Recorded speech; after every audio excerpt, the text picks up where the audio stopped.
Құрметті қала тұрғындары мен қонақтары, қазіргі таңда интернет қолданушыларға алаяқтық қылмыстардың саны артуда. Осыған орай сақтық шараларын есте сақтауларыңызды сұраймыз.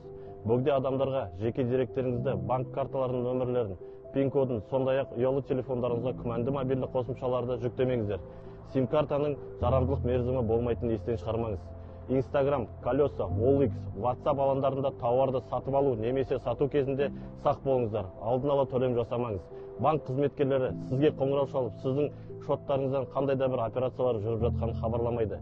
Егер де сіз немесе жақындарыңыз интернет алаяқтардың құрбаны болса, міндетті түрде 102 арнасына хабарлаңыз. Полиция қызметкеріміз мынандай жағдайды айтатын болса, оған да көңіл бөлмеңіз.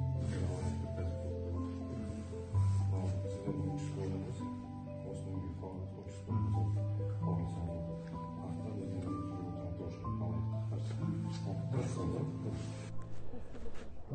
У нас сейчас этот ОПМ идет насчет интернет-мошенничества. Насчет чего? Интернет-мошенничества.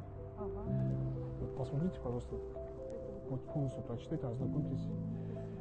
Никому код ничего не отправляйте, если представляете органами. Меня атакуют каждый день. Бізде қазір ОПМ жүріп отыр, интернет алаяқтыққа қарсы алдын алып, банкқа тарап отырмыз. Көріңіздер, танысыңыз. Біреу сізге бір банктың қызметкерлері немесе құқық қорғау органдарының қызметкерлеріміз деп танысып, сізге код жіберіп, код сұраса, міндетті түрде 102 арнасына звондаңыз. Бұндай ситуацияға уже түсіп, банкқа кіріп кеткенбіз. Ол кезде 102-ге звондау береді сізге сразу. Сразу? Сразу 102-ге звондау береді. Қазір бізде интернет алаяқтыққа қарсы ОПМ жүріп отыр, алдын алу мақсатында. Оқып танысыңыздар. Біреу сізге банк қызметкерлері немесе құқық қорғау органдары қызметкерлері сізге танысып звондаса, ешқашан код жібермеңіз. Таныстарыңызға айтыңыз, сақ болыңыз.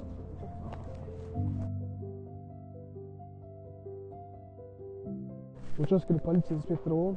Бізге қазір интернет алаяқтықтың алдын алу мақсатында мұндай жұмыстар жүргізіп жатыр. Оқыңыздар, танысыңыздар, сақ болыңыздар. Таныстарыңызға айтыңыздар. Ассалаумағалейкум, саламатсыздар ма? Қалдарыңызға. Интернет алаяқтық бойынша бізде ОПМ жүріп отыр. Оқыңыздар, танысыңыздар, сақ болыңыздар.